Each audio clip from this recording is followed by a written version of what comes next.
আমরা যে কাজটা করি অর্থাৎ হিউম্যান রিসোর্স ম্যানেজমেন্ট, এটা কিন্তু everyday is a new day. প্রত্যেকটা দিনই আমাদের একটা চ্যালেঞ্জ আসে। চ্যালেঞ্জ আমাকে সবসময় ফেস করতে হচ্ছে এবং সেটাকে অতিক্রম করে জয় হচ্ছে আমাদের প্রফেশনাল এক্সপার্টিস। টেকনোলজি চেঞ্জ কিন্তু সবসময় এসছে। তো টেকনোলজি চেঞ্জ এসছে, আমরা অ্যাডপ্ট করেছি। আর্টিফিশিয়াল ইন্টেলিজেন্স আপনি যাই বলেন পৃথিবীতে এসছে এবং এটা আমাদের অনেক কাজ সহজ করে দিয়েছে। এইগুলো এসছে আমাদের ট্রানজ্যাকশনাল জবটাকে ইজি করার জন্য, কিন্তু এটা কখনোই কিন্তু হিউম্যান রিসোর্সকে রেপ্লিকেট করবে না। প্রত্যেকটা টেকনোলজির কিন্তু একটা রিস্ক ফ্যাক্টর থাকে। ওই রিস্ক ফ্যাক্টরটাকে কন্ট্রোল করার জন্য আপনার হিউম্যান লাগবে। দর্শক, লিড এইচআর টক উইথ মুরাদের আরও একটি ইনসাইটফুল এপিসোডে আপনাদের স্বাগতম। আপনারা জানেন এই এপিসোডটি আমরা সাজিয়ে থাকি এইচআর প্রফেশনাল, প্র্যাকটিশনার, ট্রেনার এবং ম্যানেজমেন্ট কনসালটেন্টদের নিয়ে। তারই ধারাবাহিকতায় আজকে আমাদের মাঝে উপস্থিত আছেন জনাব আসিফ জামান, যিনি কর্মরত আছেন chief human resources officer, city bank NA, বাংলাদেশে। তার সঙ্গে কথা প্রসঙ্গে আমরা অনেক কিছু জানবো, তার পেশাগত জীবনের এবং পেছনের গল্প। সঞ্চালনে আছি আমি Mohammad Murad Hossain, CHRO and board secretary, elite pen group of companies. দর্শক চলুন চলে যাই আজকে অতিথির কাছে, জেনে নেই তার নানা অজানার কথা। আসিফ ভাই, আসসালামু আলাইকুম, ওয়েলকাম। কেমন আছেন ভাইয়া? খুবই ভালো আছি। আমরা যে আজকে বসতে পেরেছি এবং করতে পারছি, আপনাকে ধন্যবাদ। হ্যাঁ, থ্যাংক ইউ ভাইয়া। আসলে এটা অনেক এওয়েটিং মোমেন্ট আমাদের দুজনের জন্যই, কোনোভাবেই টাইমিংটা হচ্ছিল না আর কি। তো we are happy to have you here among us. ভাইয়া, আমরা আপনার পেশাগত জীবনের কিছু গল্প শুনবো। প্রথমেই আমি একটু কিউরিয়াস যে আপনি প্রথমে বুয়েটের বিএসসি ইঞ্জিনিয়ারিং করলেন 90s-এ, এরপরে আইবিএ থেকে এমবিএ করলেন, ফিন্যান্স মেজর। তো এরপরে আবার কেরিয়ারটা হলো এইচআরে। এই যে এই টার্নিংটা কেন, এবং এর সাথে আপনার পিছনের গল্পগুলো শুনতে চাই। আসলে ছোটবেলা কি হতে চেয়েছিলেন এবং সেখান থেকে এই টার্নিংগুলো কেমন, আপনার স্কুল কলেজটা? অনেক ধন্যবাদ মুরাদ। অ্যাকচুয়ালি ছোটবেলায় আমরা যখন থাকি তখন তো অনেক ধরনের স্বপ্ন থাকে, বাট একটা ছিল, যেহেতু আমার আব্বা আম্মা দুজনেই ছিলেন টিচিং প্রফেশনে, তো আমার সবসময় ছিল যে যাই আমি করি সেটাতে আমি এক্সেল করবো আর কি। তো আমি যখন বুয়েটে ভর্তি হলাম, তো বুয়েটের 4 ইয়ার্সের কোর্স শেষ করার পর, তো আমি অ্যাকচুয়ালি ফাইনাল ইয়ারে থাকতেই কিন্তু আইবিএর তখন একমাত্র বিজনেস প্রতিষ্ঠানই ছিল ঢাকা বিশ্ববিদ্যালয়ের আইবিএ। তো ওখানে 4th ইয়ারে থাকতে আমি আইবিএতে যেতাম, আমাদের সিনিয়র বুয়েটের কয়েকজন ছিল। আর পারিবারিক কারণে আমি ওই সময় আমার বাংলাদেশের বাইরে যাওয়াটা সম্ভব ছিল না, বা আমার একমাত্র ছেলে ছিলাম, বোন দেশের বাইরে। তো আমার ভিতরে যেহেতু প্যাশন ছিল বিজনেস স্টাডিজ নিয়ে, তো আমি অ্যাকচুয়ালি বুয়েট থেকে পাশ করার ঠিক সঙ্গে সঙ্গেই কোনো গ্যাপ ছিল না, আমি আইবিএতে কোয়ালিফাই করি। তো আইবিএর ওই 2 বছর ছিল অসাধারণ, কারণ আমাদের যে ফ্যাকাল্টি আমরা পেয়েছি ওনাদের কাছ থেকে যে শিখেছি এবং যে স্ট্রিক্ট ডিসিপ্লিনের মধ্যে আইবিএ আমাদেরকে চালিত করেছে, যে I feel proud to be IBA graduates. আমরা যখন ফাইনাল ইয়ারে ছিলাম, তো তখন আইবিএতে ওই সময় কিন্তু একদিকে ছিল মার্কেটিং আর এক ছিল ফাইন্যান্স, এই দুটো ছিল স্ট্রং ডিপার্টমেন্ট। তো ফাইন্যান্স নেওয়ার মেজর কারণ ছিল যে আমি তখনই জানতাম যে আমি যখন অর্গানাইজেশনে কাজ করতে যাব তখন ফাইন্যান্স এবং accounting will play a vital role. Exactly. এবং ওই কারণে আমি তখন ফাইন্যান্স পড়ি। একটা কথা খুব ইন্টারেস্টিং, সেটা হচ্ছে যখন আমি গ্র্যাজুয়েট করি, আমাদের প্লেসমেন্ট অফিস থেকেই করা হয়, বাংলাদেশে তখন কিন্তু পার্সোনাল ম্যানেজমেন্ট ছিল এবং অ্যাডমিনিস্ট্রেশন, মানে এইচআর কনসেপ্ট ছিল যে ট্রান্সপোর্ট, সিকিউরিটি, অ্যাডমিনিস্ট্রেশন এইটা নিয়ে থাকতো, মানে সাপোর্ট ডিপার্টমেন্ট। হ্যাঁ, কিছু মাল্টিন্যাশনাল কোম্পানি ছাড়া, কিছু প্রমিনেন্ট মাল্টিন্যাশনাল কোম্পানি ছাড়া এইচআর প্র্যাকটিসটা ছিল না। তো আমি যখন গ্র্যাজুয়েশন করি তখন প্লেসমেন্ট অফিস থেকে ওরা ডিফারেন্ট অফারের পর হঠাৎ করে দেখে আরেকটা মাল্টিন্যাশনাল কোম্পানি, তারা আমার প্রোফাইলেরই লোক চাচ্ছে, সামবডি যে ইঞ্জিনিয়ারিং ব্যাকগ্রাউন্ড এবং ফাইন্যান্সের এমবিএ, এবং তারা আমাকে চাওয়ার মেইন কারণ হচ্ছে ওরা বাংলাদেশের প্রথম এইচআরআইএস মানে ইনকর্পোরেট করবে। তো আমার ব্যাকগ্রাউন্ডের সাথে ম্যাচ করে যাওয়াতে ওই মুহূর্তে আমার মনে হলো, আচ্ছা, যেই প্রফেশনটা মানে মার্কেটিং ফাইন্যান্স তখন অলরেডি মানে অ্যাকনলেজ এবং রিকগনাইজড, কিন্তু এইচআর তখন গ্রোয়িং। সো আমি তখন অ্যানালাইজ করলাম যেই প্রফেশনটা বাংলাদেশে গ্রোয়িং, সেখানে আমার হয়তো কন্ট্রিবিউট করার অনেক কিছু আছে। তো আমি একটা চান্স নিয়েছিলাম, এবং আমার এত বছর পর আমি যদি লুক ব্যাক করি, সেই চান্স নেওয়াটা রাইট ছিল। ওকে, তখন আমার ফার্স্ট ওরিয়েন্টেশন হয় এবং আমি তখন এইচআর প্রফেশনে আসি। তারা আমাকে সিঙ্গাপুরে পাঠায় ট্রেনিংয়ে, এবং ওই প্রজেক্টটা আমি সাকসেসফুলি কমপ্লিট করি। সেই সময় সিঙ্গাপুর পাঠানো, মানে এটা থেকেই তো বোঝা যায় যে আসলে ওটা তখন মানে একদম লার্নিং ছিল এন্ড যে ডেভেলপমেন্টের তারা অনেক স্কোপ ছিল সেই scope ছিল ডিপার্টমেন্টে। আর কি, right? আপনার এবং আপনার স্কুল কলেজটা যদি বলেন, আমরা লিঙ্কডইনে আসলে পাইনি, কোথায় আপনার স্কুলিং? আমি স্কুল ছিল, আমি আগে বলছি আমার আব্বা ছিল ঢাকা বিশ্ববিদ্যালয়ের প্রফেসর। তো আমি আমরা যতটুকু পড়াশোনা জানি করেছি ইউনিভার্সিটি ল্যাবরেটরি স্কুলে। খুব ওয়েল নোন নেম আপনার ফাদার। বাংলাদেশে একজন স্বনামধন্য গীতিকার ছিল এবং সে একজন ওয়েল নোন পার্সন আর কি। তো I feel proud of him. তো পুরো স্কুলটাই আমার ছিল ঢাকা ইউনিভার্সিটি ল্যাবরেটরি স্কুলে, ওকে, ওখানে বড় হচ্ছে। আচ্ছা ভাইয়া, এই যে আপনার মানে সুদীর্ঘ কেরিয়ার, প্রায় 28 বছরের কেরিয়ার, দেখলাম যে আপনি সেই 96-এর দিকে ডিএইচএল আপনি এইচআর সাপোর্ট ম্যানেজার ছিলেন। হ্যাঁ। তো সুদীর্ঘ 28 বছরের কেরিয়ারে প্রত্যেক মানুষের জীবনে কিছু সময় যায় যে চ্যালেঞ্জ বা আনএক্সপেক্টেড কিছু সময় আসে। আপনার জীবনে এরকম কোনো সময় এসেছিল কিনা? যদি এসে থাকে সেখানে ওর থেকে উত্তরণের গল্পটা যদি বলেন। অ্যাকচুয়ালি বলতে আপনি আর আমি দুজনে একই প্রফেশনে আছে। আমরা যে কাজটা করি অর্থাৎ হিউম্যান রিসোর্স ম্যানেজমেন্ট, এটা কিন্তু everyday is a new day. প্রত্যেকটা দিনই আমাদের একটা চ্যালেঞ্জ আসে। এবং এই প্রফেশনের সবচেয়ে ভালো দিকটা হচ্ছে এটা কখনো বোরিং লাইফ না, এটা হচ্ছে প্রত্যেক দিনই এক একটা চ্যালেঞ্জ আমাকে সবসময় ফেস করতে হচ্ছে এবং সেটাকে অতিক্রম করে জয় হচ্ছে আমাদের প্রফেশনাল এক্সপার্টিস। এবং ওখানেই আমাকে মানে প্রতিনিয়ত আমি শিখি ওখান থেকে। তো এখানে আমি শুরুর দিকেরই একটা গল্প বলছি, সেটা হচ্ছে আমি যখন ওই মাল্টিন্যাশনালে এইচআরএস ইনস্টল করলাম, তখন আমি দেখি যে একটা ফার্মাসিউটিক্যাল, সেটাও টপ 5 একটা ফার্মাসিউটিক্যাল কোম্পানি, ওরা একটা চেঞ্জ ম্যানেজমেন্ট প্রসেসে যাচ্ছে। তো ওরাও তখন অ্যাডভার্টাইজ করলো, সেই সময় অ্যাডভার্টাইজমেন্টে ছিল যে তারা ইঞ্জিনিয়ারিং ব্যাকগ্রাউন্ডে একজন এমবিএ চায় যারা তাদের এইচআর ট্রান্সফরমেশন কাজে হেল্প করবে। তো ফার্মাসিউটিক্যাল কোম্পানি ওই সময় খুবই ইন্টারেস্টিং যে বাংলাদেশে ওরা প্রথম ISO 9000 ইমপ্লিমেন্ট করা শুরু করলো ডিফারেন্ট জায়গায়। এবং ওটার পার্সপেক্টিভে যেটা হলো যে আরেকটা মাল্টিন্যাশনাল থেকে বেশ এক্সপিরিয়েন্স একজন আমার বস হিসেবে জয়েন করলো, যিনি আমাকে হায়ার করেছিলেন। সো আমার এখনো মনে পড়ে যে যেটা আগে কখনো ছিল না, সেই জিনিসটা আমরা ফার্মেসিটিকে করলাম। যেমন হচ্ছে জব ডেসক্রিপশন ছিল না, তো ইন্টার জবস ডেসক্রিপশন করা, তারপর হচ্ছে skill competency base learning process. Third হচ্ছে ইফ আই ক্যান রিমেম্বার যে সেটা হচ্ছে প্রপার পারফরমেন্স ইভ্যালুয়েশন প্রসেস এবং আপনার সেই সাথে কম্পেনসেশনটা টাইড আপ করা। এবং ওই ফার্মাসিউটিক্যালে তখনই ফার্স্ট ওরা ডাটাবেস নিয়ে আসে। তো ওর ফলে আরেকটা হচ্ছে যে হিউম্যান রিসোর্স ইনফরমেশনটাও আমি ডেভেলপ করতে পারি। এটা কত সালের দিকে?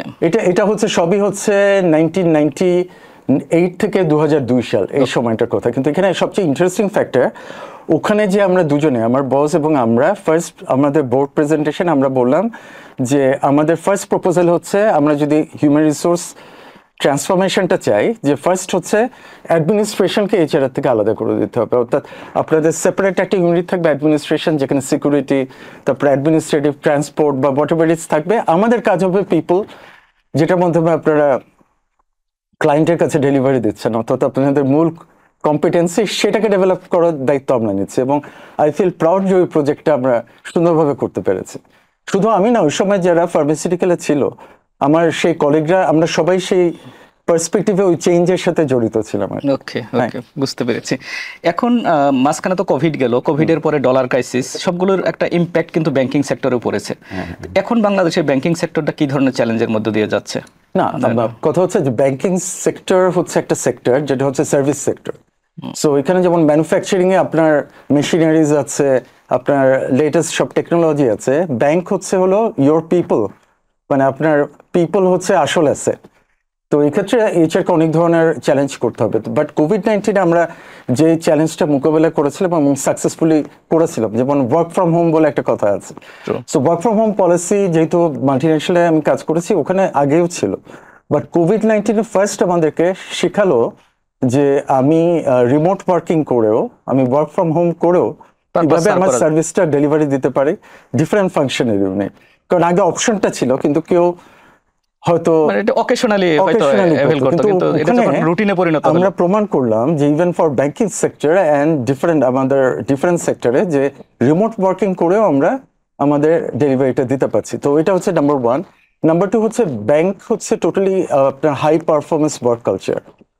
তো এখানে হচ্ছে আপনাকে নিতে হবে ডেফিনেটলি ট্যালেন্ট যারা, কারণ আপনি জানেন যে এটা ফিনান্সিয়াল ইনস্টিটিউশন, সো এখানে কমপ্লায়েন্স এবং হাই এথিক্যাল ব্যাকগ্রাউন্ড খুব দরকার এবং So, বিশেষ করে রিস্ক ম্যানেজমেন্ট। রিস্ক তো সেক্ষেত্রে হচ্ছে আপনার সেই ব্যাকগ্রাউন্ডের লোককেই নিতে হবে যারা এথিক্স কমপ্লায়েন্সে হাইলি বিশ্বাস করে, এবং নাম্বার টু যেটা হচ্ছে এটা হচ্ছে highest level of customer service provide করে থাকে। সো সেক্ষেত্রে কাস্টমার ওরিয়েন্টেশন একটা ফ্যাক্টর আছে।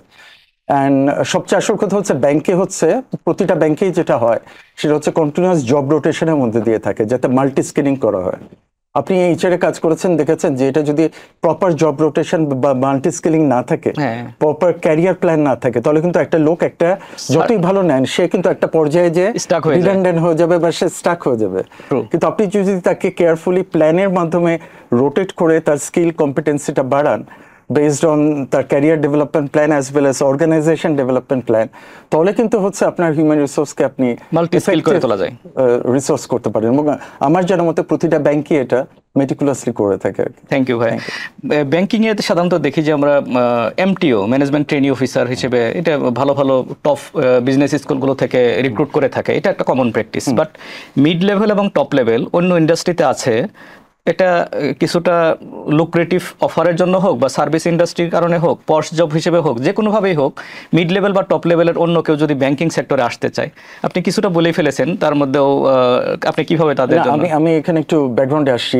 ম্যানেজমেন্ট ট্রেনিং হচ্ছে একটা ফার্স্ট ট্র্যাক প্রোগ্রাম, সো এখানে ডেফিনেটলি এখানে কোনো কম্প্রোমাইজ নেই। একদিকে যেমন একাডেমিক ব্যাকগ্রাউন্ড ভালো থাকতে হবে, অন্যদিকে হচ্ছে যে সব দিক থেকে সমস্ত অ্যাট্রিবিউটস, কমিউনিকেশন স্কিল বলেন, প্রেজেন্টেশন, ক্রস ফাংশনাল টিমে কাজ করা বলেন, সব কিছু মিলিয়ে আমরা হায়ার করে থাকি, বিকজ ওদেরকে ফার্স্ট ট্র্যাক আমরা লিডারশিপ রোলে নিয়ে যাই। কিন্তু অন্য ডিসিপ্লিন থেকে কিন্তু ব্যাংকে আসছে, যেমন আমরা যখন ব্যাংকে এসেছিলাম তখন কিন্তু ব্যাংকাররা এইচআরে ছিল। এটাও হচ্ছে আপনাকে বলে রাখি 2009 হচ্ছে পার্টিকুলার ইয়ার আগে ছিল যে পিওর ব্যাংকার, যে কোনো ব্যাংকিং ফাংশন অনেক দিন ছিল তাকেই দেওয়া হতো যে এইচআর রোলটা। কিন্তু আমরা একটা জেনারেশন ওই সময় 2009 থেকে 2011 এর মধ্যে আমরা অন্য ইন্ডাস্ট্রিতে থেকেও এখানে এসেছিলাম, কারণ ব্যাংকরা তখন মনে করেছিল যে আমাদের প্রফেশনাল এইচআর টিমকে আনতে হবে, প্রফেশনাল এইচআর লিডারশিপ আনতে হবে, যারা অ্যাকচুয়াল মানে কোর এইচআর কাজটা করবে। এবং ওই চ্যালেঞ্জে আমি ছাড়াও আমার আরো বেশ কিছু কলিগ এসেছিল, এবং we had a very good time, আমরা ওই কাজটা করতে পেরেছিলাম। মিড ক্যারিয়ার থেকে আপনি আসবেন যখন আপনি সাবজেক্ট ম্যাটার এক্সপার্টিস হবেন, ওই সাবজেক্ট ম্যাটার এক্সপার্টিসটা ব্যাংকের দরকার হবে। সেটা আমি কোনো রোলটাকে স্পেসিফাই করছি না, সেটা অনেক রোলই হতে পারে, কিন্তু সেটা হচ্ছে আপনার সাবজেক্ট ম্যাটার এক্সপার্টিসটা যদি ব্যাংকের যে চেঞ্জ ম্যানেজমেন্ট প্রসেস তার যে ক্রাইটেরিয়া তার সাথে যদি ম্যাচ করে যায়, you can come. I have come from human resource, এবং আমার জানার মতে আরও অনেকে আমার পিয়ার কলিগ আছে যারা কিন্তু টেলকো এবং ডিফারেন্ট ফাংশন থেকে এসছে এবং তারা সাকসেসফুল। কাজেই নট নেসেসারিলি যে আপনাকে ব্যাংক থেকেই আসতে হবে। সেটাই আমি জানতে চাচ্ছিলাম। আরেকটা জিনিস প্রায় কাছাকাছি একটা কোশ্চেন ভাইয়া, আপনি যেহেতু লোকাল এবং এমএনসি দুই ধরনের মাল্টিন্যাশনাল কোম্পানি এবং লোকাল দুই ধরনের অর্গানাইজেশনে কাজ করেছেন, এই দুটোর বেসিক ওয়ার্ক কালচার এবং এনভায়রনমেন্টাল ডিফারেন্সটা কি আপনার কাছে মনে হয়েছে? না, ব্যাপার হচ্ছে আমাদের মধ্যে খুব লিমিটেড লোকই কিন্তু অপশনটা পায় যে একটা মাল্টিন্যাশনাল ক্যারিয়ার শুরু করার। সবার কিন্তু এই অপশনটা থাকে না, যারা থাকে তারা এক্সট্রিমলি লাকি। একটা মাল্টিন্যাশনাল কোম্পানি যেটা হয়, তারা গ্লোবাল তাদের মিশন ভিশন থাকে এবং তাদের গ্লোবাল একটা ট্যালেন্ট ম্যানেজমেন্ট প্রসেস থাকে, এবং সেক্ষেত্রে যেটা হচ্ছে যে এখান থেকে অনেক কিছু শেখার থাকে, যেটা আপনার ধরেন একটা লিমিটেড গ্রুপ অফ কোম্পানিজে আপনার ওই সুযোগটা থাকে না। কিন্তু আপনি যখন মাল্টিন্যাশনাল থেকে আপনি যখন গ্রুপ অফ কোম্পানিজে যাচ্ছেন, তখন আপনি আপনার সাথে একটা অনেক কিছু নলেজ লার্নিং বেস নিয়ে যাচ্ছেন, যেটা আপনি সরাসরি ওখানে ইমপ্লিমেন্ট করতে পারবেন। মাল্টিন্যাশনালে আপনি সেট স্ট্রাকচারের মধ্যে থাকছেন, আপনি গ্লোবাল পলিসিকে বাংলাদেশ আপনার যে কান্ট্রিতে আপনি অপারেট করছেন সেটাকে ট্রান্সলেট করে ওটাকে আপনি এক্সিকিউশন করছেন। সবসময় যে আপনারা অনেক কিছু ইনোভেশন করতে পারবেন তাও কিন্তু নয়, কারণ আপনার একটা গ্লোবাল পলিসিতে থাকতে হয়, মানে এর ভিতরে। কিন্তু বাংলাদেশের গ্রুপ অফ কোম্পানিজ আপনি জানেন যে অনেকেই আছে যে জেনারেশন ওয়াইজ বাংলাদেশের রেপুটেশন নিয়ে কাজ করছে। তো সেখানে আপনি যখন যাচ্ছেন আপনার অ্যাকচুয়ালি ভ্যালু এডিশন করতে পারবেন। আপনি যদি পারফরমেন্স ম্যানেজমেন্ট নিয়ে আসেন, আপনি অ্যাকচুয়াল পারফরমেন্স ম্যানেজমেন্ট করতে পারবেন, আপনার হায়ারিং প্রসেসকে আপনি ইমপ্রুভমেন্ট করতে পারবেন, যেখানে স্কিল বেস হায়ারিং হবেন।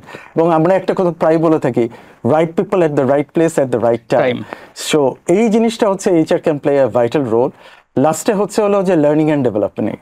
লার্নিং এর কোনো শেষ নেই। আমি এখনো এই এজেও এবং এই ইয়েও আমি কিন্তু কন্টিনিউয়াস নিজের স্কিল ডেভেলপমেন্ট করে যাচ্ছি। তো ওই সুযোগগুলি লোকাল গ্রুপ অফ কোম্পানিজে অনেক বেশি থাকে। না, থ্যাংক ইউ। আমরা বিশেষ করে আরো অনেকের সাথে কথা প্রসঙ্গে যেটা জেনেছি মেইনলি হলো লার্নিং অ্যান্ড ডেভেলপমেন্টের কালচারটা লোকাল এবং এমএনসির ভিতরে একটা হিউজ ডিফারেন্স। কারণ এমএনসি গুলোতে লার্নিং অ্যান্ড ডেভেলপমেন্টের উপর স্পেশালি ফোকাস থাকে, তো লোকালে হয়তো এটাকে অনেক সময় ইনভেস্টমেন্ট মনে না করে এক্সপেন্ডিচার মনে করেন অনেকেই। তো এটাকে এখন অ্যাওয়ারনেস হচ্ছে। এনিওয়ে ভাইয়া, আপনি বিশেষ করে আপনি এখনো এভিট লার্নার, এই প্রসঙ্গে একটা জিনিস আসি। আপনার নামের পরে দুটো গ্লোবাল সার্টিফিকেশন আছে, একটা হলো শার্ম এসসিপি অর্থাৎ society for human resource management USA, তারা দুটো সার্টিফিকেশন দিয়ে থাকে। একটা হলো certified professional in human resource, আর একটা হলো সিনিয়র সার্টিফাইড প্রফেশনাল। আপনি সিনিয়র সার্টিফাইড প্রফেশনাল শার্মের। এর পাশাপাশি আরেকটা HRCI human resource certification institute, that is also in USA, সেটাও একটা গ্লোবাল সার্টিফিকেশন প্রোভাইড করে থাকে। এটা হলো এসপিএইচআরআই অর্থাৎ senior professional in human resources international.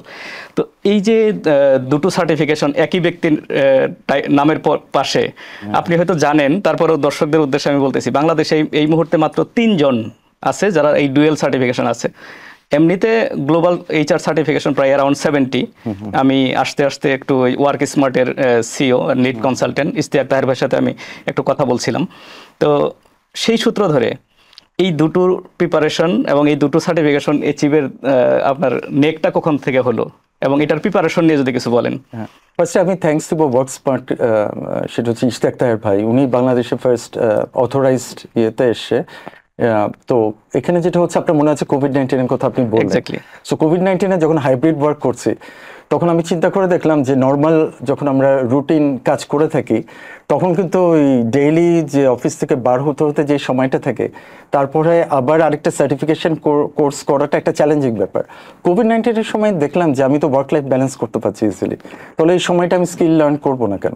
তো ওই মুহূর্তে তখন আমাদের নলেজে আসলো যে এই চান্সটা আমি করতে পারি। তো শার্ম এসসিপির যে কোর্সটা ছিল, তখন আমার সাথে আরও 2 কলিগ ছিল যারাও প্রফেশনাল হিউম্যান রিসোর্সে করে। তো আমরা 3 জনে একটা গ্রুপ করে আমরা স্টাডি করতে থাকলাম জুমে। তখন কোভিড-19 সবাই বাসায় আটকা। করতে করতে যেটা হলো যে আমরা বেশ দেখলাম যে এটা শুধু আমরা ওই একাডেমিক লার্ন করছি না, আমরা যে জিনিসটা শিখছি directly link with our work. এবং আরও হচ্ছে ইটস ভেরি ইন্টারেস্টিং, কারণ জিনিসটা ছিল মোর কেস স্টাডি বেস। তো কেস স্টাডি বেস লার্নিং এ যেটা হলো যে আমরা একে অপরের সাথে ইন্টারাকশন করলাম। তো ওটা মনে হচ্ছিল না যে আমি কোনো পড়ছি, আমার মনে হচ্ছিল যে আমি নতুন কিছু শিখছি, যেটা আমার ওয়ার্ক প্লেসে আমি ইমপ্লিমেন্ট করছি। তো ওটাতে আমরা 3 জনই, আমাদের মধ্যে একজন ফার্স্টে পরীক্ষা দিল, ও হয়ে গেল কোভিড-19 মধ্যে। তারপরে আমরা পরবর্তীতে 2 জন আমরা 2 জনে কোয়ালিফাই করে গেলাম। যখন আমরা কোয়ালিফাই করে গেলাম, তখন ওটা কিন্তু 4 ঘন্টা পরীক্ষা, এবং ওই 4 ঘন্টা আপনাকে কনসেন্ট্রেট নিয়ে রাখতে হবে। এবং মেইনলি হচ্ছে কোনো মুখস্থ না, মেইন হচ্ছে যে আপনার ভিতরেই অ্যান্সারগুলো চলে আসবে। Every answer is thought provoking. Absolutely. এবং এটা আই ফিল লাইক যে মানে এটা আমার লার্নিং হচ্ছে মানে অসাধারণ একটা লার্নিং। ওটা করার পর এইচআরসিআই যেটা, সেটাও কিন্তু একটা সার্টিফিকেশন ইউএস এর, যেটা প্রায় 50 ইয়ার্স ধরে তারা করে আসছে। তখন যেটা হলো যে ওটা আমার জন্য ইজিয়ার হয়ে গেল, এই লার্নিং স্কোপটা ওটার জন্য ইজিয়ার হয়ে গেল। তো তখন ওই পরীক্ষাটা দিলাম, ওটাও 3 ঘন্টার পরীক্ষা ছিল, ওটা তো আমি কোয়ালিফাই করলাম। সো দুটার জন্য আমার সময় দিতে হচ্ছে, out of family life, after office life, আমাকে আলাদা ডেডিকেটেড সময় দিতে হচ্ছে। কিন্তু এর ফলে যেটা হচ্ছে কনফিডেন্স লেভেল হাই হয়েছে। এবং বাংলাদেশে বসে আমরা আছি, আমাদেরকে কিন্তু গ্লোবালি চিনবে কিভাবে? আমাদের অ্যাক্রিডেটেড সার্টিফিকেশনটাই হচ্ছে আসল, যেটা আপনাকে চিনবে যে আচ্ছা ও তো একটা গ্লোবাল সার্টিফিকেশন আছে, তাহলে ও সাবজেক্ট। সো এখানে যেটা হচ্ছে, আমি বেসিক্যালি আমার সমস্ত কলিগ যারা আপনার আজকে দর্শক আছে, ওদেরকে বলবো যে আপনি যেটা শিখে আসছেন ইউনিভার্সিটি লেভেলে, দ্যাটস ফাইন, বাট আপনার প্রফেশনাল যেটাতেই আপনি আছেন, সেখানে একটা গ্লোবাল সার্টিফিকেশন থাকতে হবে for boosting up your confidence level. আরেকটা হচ্ছে যে গ্লোবালি আপনার পরিচয়টা যাতে as well as for recognition, global recognition. Thank you ভাই। আমার মনে হয় যে একটা ধারণা পেয়েছে যারা এই সার্টিফিকেশনগুলো নিতে চায়। আপনি 2005 সালের দিকে এইচআর ডাইরেক্টর, আজকে আমি চিন্তাই করতে পারি না যে অলমোস্ট 20 বছর আপনি এইচওডি সিনিয়র ম্যানেজমেন্ট লিডারশিপ টিমে কাজ করেন। এই দীর্ঘ সিনিয়র ম্যানেজমেন্টে কাজ করার সুবাদে নিশ্চয়ই আপনার অনেক ধরনের স্টোরি টেলিং আছে for the transformation of the organization. এরকম একটা দুটো স্টোরি যদি শেয়ার করেন। আমি আসছি ওখানে, বাট আমি ওই ইয়েটা বলবো যে আমি অনেকের থেকে, আমার জেনারেশন অনেকের আগে থেকে আমি হেড অফ এইচআর বা এইচআর ডিরেক্টর হতে পেরেছি। কারণটা কি? আমি সবসময় খুব গোল ফোকাস ছিলাম, এবং আমি ফোকাস ছিলাম যে আমি যেটাই করি সেটাতে আমাকে বেস্ট হতে হবে। তো যেটা হয়েছে যে এটা কিন্তু অল অফ এ সাডেন হয়নি, এটা আমি ক্যালকুলেটিভ ভ্যালু অ্যাডেড অ্যাপ্রোচের ফলেই আমি আমার পজিশনটাকে আমি অর্জন করতে পেরেছি এবং ওটা ধরে রাখতে পেরেছি যে পুরোপুরি। ডেফিনেটলি আমি আল্লাহকেও আমি মানে ধন্যবাদ জানাই যে আমাকে সেই সুযোগটা দিয়েছে। But at the same time আমার কথা হচ্ছে যে আপনি যে এইচআর ট্রান্সফরমেশন বললেন, এই ট্রান্সফরমেশনটা হচ্ছে আমাদের লাইফের সাথে জড়িত। তো যেই অর্গানাইজেশন আমি ছিলাম, প্রত্যেক অর্গানাইজেশনে আমি তখন গ্যাপ অ্যানালাইসিস করে দেখি যে আমাদের এখানে হিউম্যান রিসোর্স প্র্যাকটিসটা কোথায় আছে এবং এটাকে আমরা মোর ভ্যালু অ্যাডেড কিভাবে কোথায় নিয়ে যেতে পারি। তো একটা ভেরি ইন্টারেস্টিং কথা বলবো, আমি যখন টেলকোতে এইচআর ডিরেক্টর হিসেবে জয়েন করি, যে ওটা ওটা ওই সময় টেলকো ছিল একদম booming in Bangladesh and Asia Pacific. So ওরকম একটা পরিস্থিতিতে আমার তখন গ্রোথ স্কোপ অনেক বেশি ছিল। তো ফার্স্ট ছিল যে হায়ারিং। আমার মনে আছে যে আমি যখন টেলকোতে জয়েন করি ফার্স্ট, তো তখন আমি সকালে কফি নিয়ে বসতাম, হায়ারিং ইন্টারভিউ শেষ হতো, মানে প্রায় 8-9 ঘন্টা কন্টিনিউয়াস ইন্টারভিউতে থাকতে হতো। এবং তখন বাংলাদেশে বুয়েট, তারপরে আইওটি, খুলনা, বিআইটি প্রত্যেকটা জায়গায় আমার যাওয়া হয়েছে যে করার। তো এই ক্ষেত্রে যেটা ট্রান্সফরমেশন হচ্ছে first to develop the workforce in line with the টেলকোর যে মিশন মিশন করা। নাম্বার 2, যে চ্যালেঞ্জটা আমাকে ফেস করতে হচ্ছে বেসিক ট্রান্সফরমেশন, সেটা হচ্ছে যে বাংলাদেশে যেহেতু টেলকোটা খুব গ্রোথ হচ্ছে both from operator side as well as the vendor side, তো আমরা দেখতাম যে অনেকগুলি হায়ারার্কি থাকতো। অর্থাৎ আপনার টাইম বেস প্রমোশন হচ্ছে, আপনি নেক্সট জবে প্রমোশন পাচ্ছেন, বাট নট নেসেসারিলি আপনার জব সাইজ বাড়ছে। তো ওই মুহূর্তে যেটা হলো, যেহেতু বিজনেসটা খুবই গ্রোথ হচ্ছে, এক্সপোনেনশিয়াল গ্রোথ ইয়ার টু ইয়ার, তো হঠাৎ করে আমার সিইও বললো যে আমি বিজনেস থেকে একটা প্রেশার পাচ্ছি যে আমরা যেহেতু গ্লোবাল কোম্পানি, আমরা যেহেতু ভেন্ডার সাইড অফ অপারেটর, আমাদের এখানে সব হচ্ছে ফ্ল্যাট স্ট্রাকচার, কিন্তু আমার কাছে বিজনেস থেকে রিকোয়ারমেন্ট আসছে যাতে অনেকগুলি লেকচার হয় জাস্ট লাইক অপারেটর, ভার্টিক্যাল করা যায়, তাতে যেটা হবে আমার অনেক প্রমোশন সুযোগ আসবে। উনি বলার পর আমি তখনই ওনাকে না বলে আমি বললাম যে আমাকে আপনি সময় দেন, আমি একটু ব্যাপারটা স্টাডি করে let me come back to you. তখন আমি যেটা দেখলাম যে নর্থ আমেরিকা এবং অন্য জায়গায় টেলকো যেখানে অলরেডি স্যাচুরেটেড, সেখানে তারা কি প্রবলেমটা ফেস করেছে আমি দেখলাম, যেটা এক্স্যাক্টলি ওরা মানে নর্থ আমেরিকাতে রিনোন কিছু অপারেটর এবং রিনোন কিছু ভেন্ডার, তারা যখন স্যাচুরেশনে পৌঁছে গেল তখন দেখা যাচ্ছে তারা ডাউন সাইজ করছে বা রিট্রেচমেন্ট বা আপনার তার স্ট্রাকচারটা কমপ্লিটলি চেঞ্জ হয়ে যাচ্ছে। তখন আমি চিন্তা করলাম আজকে it's a very good time for us, we are growing, but there will be a time যখন স্যাচুরেটেড হয়ে যাবে, আপনার স্যাচুরেশন চলে আসবে, কারণ আপনার নেটওয়ার্ক কভারেজ বেড়ে যাবে, আপনি তখন প্রজেক্টটা ইমপ্লিমেন্ট করে ফেলবেন। তা আনটিল অর আনলেস আপনি যখন নেক্সট জেনারেশনটা না আসছে, তখন আপনার কিন্তু যাদেরকে আপনি ভার্টিক্যালি তুলেছেন তাদের কিন্তু তখন কোনো কাজ থাকবে না, এবং তাদেরকে আপনার তখন মানে যেটা আমরা চাই না এইচআরে, যে সেক্ষেত্রে জব কাটের সুযোগটা হবে। তখন আমি স্টাডি করে এসে বললাম this is my case study. So Asia Pacific including বাংলাদেশে এখন গ্রোথ হচ্ছে, তুমি যদি জব সাইজ না বেড়ে তুমি যদি ভার্টিক্যাল প্রমোশনের দিকে যাও টাইম বেস, তাহলে একসময় তোমার রিডেন্ডেন্সি আসবে। আজকে আসবে না, কিন্তু 5 years down the line, 6 years down the line আসবে। তখন যেটা হবে, তোমার যে রেপুটেশনটা আছে, যে কান্ট্রিতে অপারেট করছে, সেই রেপুটেশনটা তুমি লস করবে। কাজে আমার প্রপোজাল হচ্ছে আমরা ফ্ল্যাট স্ট্রাকচারেই থাকবো, কিন্তু আমরা যেটা করব যে আমরা তাকে মানে ইন্টারেস্টিং জব চ্যালেঞ্জ দেবো। কিভাবে? যখন বাংলাদেশের প্রজেক্টগুলি ইমপ্লিমেন্ট হয়ে যাবে, তখন আমরা বাংলাদেশ থেকে তাদের এক্সপোর্ট করব যে কান্ট্রিতে গ্রোথ হচ্ছে। তাহলে তুমি রেডি রিসোর্স পাচ্ছ, তোমার কিন্তু ওদের গ্লোবাল একটা ক্যারিয়ার পাথ হচ্ছে, এবং তাহলে তোমার কিন্তু হচ্ছে তোমার রিডান্ডেন্সি করতে হচ্ছে না।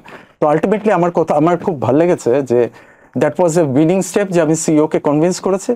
সিইও আমার পাশে থেকে তার ম্যানেজমেন্ট টিমকে বলেছে Asif has got this analysis, এবং তার অ্যানালাইসিসটা based on evidence. So what we will do, আমরা আমাদের লোকজনের স্কিল বেস বাড়াবো, তাদের নলেজ বেস বাড়াবো, এবং যখন দেখবো এখানে স্যাচুরেটেড হয়েছে তখন তাদেরকে আমরা ডিফারেন্ট জায়গায় এক্সপোর্ট করবো। এবং আমি গর্বের সাথে বলছি যে আমাদের এখান থেকে অনেকে অস্ট্রেলিয়া, ইউরোপ অ্যান্ড ওয়ার্ল্ডের ডিফারেন্ট জায়গায় তারা অপারেট করছে। সো এইটা একটা আমার মনে রাখার। আমার শুনতে খুব ভালো লাগছিল। আমার যদি সময় স্বল্পতা না থাকতো, আপনার আরো কিছু স্টোরি আমি শুনতাম, যদি সুযোগ হয় আমরা ভিন্ন দিন শুনবো। ভাইয়া, আর্টিফিশিয়াল ইন্টেলিজেন্স, এআই বর্তমানে বাজওয়ার্ড, তাই না? এটা একেবারে টেকনোলজি। কেউ বলছে যে এটা মানুষেরকে রিডান্ডেন্সির দিকে নিয়ে যাবে বা অনেকের জব খেয়ে ফেলবে। আবার কেউ বলছে যে না, মানুষের যে হিউম্যান সাইকোলজি আছে এটাকে রিড করার মতো ক্যাপাসিটি আর্টিফিশিয়াল ইন্টেলিজেন্সের নেই। এই আর্টিফিশিয়াল ইন্টেলিজেন্সের importance on work place and HR, এটার ইফেক্ট, এগুলো নিয়ে যদি একটু বলেন। হ্যাঁ, আপনার এই কোশ্চেনটা অ্যান্সার দেওয়ার আগে আমরা জাস্ট লুক ব্যাক করি লাস্ট 30 বছর কি কি চেঞ্জ হয়েছে। তো আপনি দেখেছেন যে টেকনোলজি চেঞ্জ কিন্তু সবসময় এসছে। তো টেকনোলজি চেঞ্জ এসছে, আমরা অ্যাডপ্ট করেছি। আমরা কিছু জব হয়তো অবসলিট হয়ে গেছে, কিন্তু নতুন জব ক্রিয়েটেড হয়েছে। যেমন আমি বলি, বাংলাদেশে প্রথম যখন এটিএম মেশিন আসলো তখন কিন্তু আপনার অনেকেই যেত না, কিন্তু লাস্ট 25 ইয়ার্সে এখন যেটা হচ্ছে যে ক্যাশে কজন যাচ্ছে, এটিএম থেকেই তো তারা তুলতে পারছে, এবং এখনো চলে এসে মোবাইল ফোন থেকে আপনি এন্টার ব্যাংকিংটা করতে পারছেন, ইন্টারনেট ব্যাংকিং, ফিজিক্যালি যেতে হচ্ছে না। সো চেঞ্জ আসবে। আর্টিফিশিয়াল ইন্টেলিজেন্স আপনি যাই বলেন পৃথিবীতে এসছে, এবং এটা আমাদের অনেক কাজ সহজ করে দিয়েছে। আপনি জানেন যে এখন চ্যাট জিপিটি থেকে শুরু করে আপনার ট্রানজ্যাকশনাল অনেক কিছুই চলে আসছে। তো এইগুলো এসছে আমাদের ট্রানজ্যাকশনাল জবটাকে ইজি করার জন্য, কিন্তু এটা কখনোই কিন্তু হিউম্যান রিসোর্সকে, আমাদের যে কোর ভ্যালু এডিশন আছে এটাকে কিন্তু কখনোই রেপ্লিকেট করবে না। কেন করবে না? প্রত্যেকটা টেকনোলজির কিন্তু একটা রিস্ক ফ্যাক্টর থাকে। ওই রিস্ক ফ্যাক্টরটাকে কন্ট্রোল করার জন্য আপনার হিউম্যান লাগবে, অর্থাৎ আপনার মেইন যে কোর ফাংশন সেটা কিন্তু কখনোই অবসলিট হবে না। কারণ artificial intelligence itself is an technology operate করার জন্য হিউম্যান লাগবে, এবং এটা জবটাকে ইজি করে দিচ্ছে, কিন্তু নট নেসেসারিলি ওটা হচ্ছে 100% অ্যাকুরেট। কাজে আপনার হিউম্যান সবসময় থাকবে, বাট কিছু জব হয়তো চলে যাবে, কিন্তু আবার নতুন জব ক্রিয়েটেড হবে।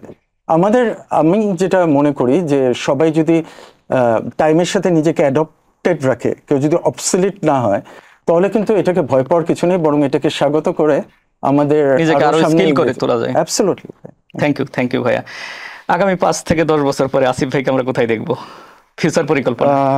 এটা বেশ কঠিন কোশ্চেন, কারণ ওভাবে কখনো চিন্তা করিনি। বেসিক্যালি আমি ভেরি অ্যাক্টিভ পারসন, সবসময় নিজেকে কাজে ব্যস্ত রাখি। তো আমি জিনিসটাকে ওভাবে দেখতে চাই যে একটা অ্যাক্টিভ পারসন কখনো রিটায়ার করে না। হ্যাঁ, সে প্রফেশনাল লাইফ থেকে রিটায়ার করতে পারে। তো আমার যে ভিশন বা প্ল্যানটা আছে সেটা হচ্ছে, আমি ওভার 30 ইয়ার্স যা লার্ন করেছি, যেটা আমি শিখেছি, তো ওটা ডেফিনেটলি নেক্সট জেনারেশন যারা আমাদের দেশে গ্রোন আপ হচ্ছে, ওদের যাতে একটা পজিটিভ মাইন্ডসেট তৈরি হয়, ওরা যাতে একটা কম্পিটিটিভ মাইন্ডসেট নিয়ে গ্লোবাল ওয়ার্কফোর্সের সাথে কম্পিটিটিভ যেতে পারে। তো ওরকম ভাবে যে সোসাইটির জন্য কিছু করব, আমার কমিউনিটির জন্য কিছু করব, আমাদের নেক্সট জেনারেশন যারা উঠে আসছে ওদের জন্য কিছু করব, সর্বোপরি আমি মনে করি দেশের জন্য কিছু করব। Very good. আমরা দোয়া করি যে আপনার এই আশা যেন পূরণ হয়। আপনি যেহেতু তরুণদের জন্য নেক্সট জেনারেশনের কথা বললেন, সেই সূত্র ধরেই বলছি, মানে যারা এই প্রোগ্রামটি দেখে থাকেন, এদের মধ্যে বিরাট একটা অডিয়েন্স গ্রুপ হলো গ্রাজুয়েটিং স্টুডেন্ট এবং 0 to 5 years experience young professional. তারা এক্সপিরিয়েন্সদের মুখ থেকে তাদের কথাগুলো শুনতে চায়। তো তাদের উদ্দেশ্যে আপনার কি পরামর্শ থাকবে? হ্যাঁ, আমি যে কথাটা বলতে চাই যে আজকে আপনারা দেখছেন আমি এখানে বসে আছি, আপনাদের উদ্দেশ্যে বলছি, আপনারা দেখছেন আমি হয়তো লাইফে কিছুটা হলেও অর্জন করেছি, কিন্তু এটা কিন্তু একদিনে হয়নি। আমাকে ফেলিয়ার ফেস করতে হয়েছে, আমাকে অনেক চ্যালেঞ্জ ফেস করতে হয়েছে, এবং তারপরে ঘুরে দাঁড়িয়ে আমি আবার ফাইট করেছি। তো আমি নতুন জেনারেশনের কাছে বলবো যে আপনারা একটা খুবই প্রিভিলেজ টাইমে আছেন, যেখানে ইন্টারনেটের মাধ্যমে খুব সহজেই আপনারা পেয়ে যাচ্ছেন তথ্য, এবং আপনার কাছে ডিসিশন মেকিং সমস্ত টুল আছে। আমি আপনাদেরকে অনুরোধ করব, কখনো হতাশ হবেন না লাইফে। যে কোনো লাইফে যখন আপনার খারাপ টাইম আসবে বা চ্যালেঞ্জিং টাইম আসবে, তার মানে আপনি আরো ফাইট করবেন যাতে আপনি ঘুরে দাঁড়াতে পারেন। এবং আগে আমরা চিন্তা করতাম যে আপনার দেশেই হচ্ছে আপনার এমপ্লয়মেন্ট ক্রিয়েশন। আমি বলবো আমাদের বাংলাদেশ থেকে যে রিসোর্স আছে, এরা যদি প্রপারলি স্কিলড হয়, গ্লোবাল ওয়ার্কফোর্সে এদের কন্ট্রিবিউট করা আছে। আমি দেখতে চাই বাংলাদেশের যে এখনকার জেনারেশন, তারা সারা পৃথিবীতে তাদের ট্যালেন্ট ছড়িয়ে করছে। Very good. অনেক টেকনোলজিক্যাল কোনো পরামর্শ না দিয়ে আপনি তাদেরকে মোটিভেটেড করলেন গ্লোবাল প্রফেশনাল হয়ে ওঠার জন্য। ভাইয়া, lead HR talk with Murad, এটা লিড একাডেমির একটি উদ্যোগ এবং একান্তই ভলান্টারি উদ্যোগ। এটা সাকসেসফুল পিপুলদেরকে বা যারা সিনিয়র প্রফেশনাল আছে তাদেরকে নিয়ে এসে তাদের মুখ থেকেই তাদের সফলতার গল্পগুলো ইয়াংদের শোনানোর ব্যবস্থা করা। এই উদ্যোগটাকে আপনি কিভাবে দেখেন? প্রথমেই আমি এই উদ্যোগকে আমি খুবই স্বাগত জানাচ্ছি। এটা একটা ভলান্টারি উদ্যোগ, এবং আমাদের কাজ হচ্ছে, আমরা গত 30 বছর ধরে যে এক্সপিরিয়েন্সটা করেছি সেটা আমরা আপনাদের প্ল্যাটফর্মের মাধ্যমে জানাতে পারছি একটা ওয়াইডার অডিয়েন্সকে। তো আমি আপনাদের সাফল্যমণ্ডিত। সাফল্য কামনা করছি। থ্যাংক ইউ ভাইয়া। দেখতে দেখতে আমরা একেবারে শেষ পর্যায়ে চলে এসেছি আজকের এপিসোডের। অন্য কোনো এপিসোডে নিশ্চয়ই আমরা আবারও হয়তো বসবো। তো আপনাকে অসংখ্য ধন্যবাদ, আপনি শত ব্যস্ততার মাঝে আমাদের সময় দিয়েছেন। আপনাকেও ধন্যবাদ, আপনার দর্শককেও অনেক ধন্যবাদ। দর্শক, দেখতে দেখতে আরেকটি এপিসোডের একেবারে শেষ পর্যায়ে আমরা চলে এসেছি। অন্য কোনো এপিসোডে ভিন্ন কোনো অতিথিকে নিয়ে আবারও আপনাদের সামনে হাজির হব। সেই পর্যন্ত সবাই ভালো থাকুন, সুস্থ থাকুন, বিকশিত জীবনের সাথেই থাকুন। Watch lead HR talk with Murad and stay tuned with lead academy.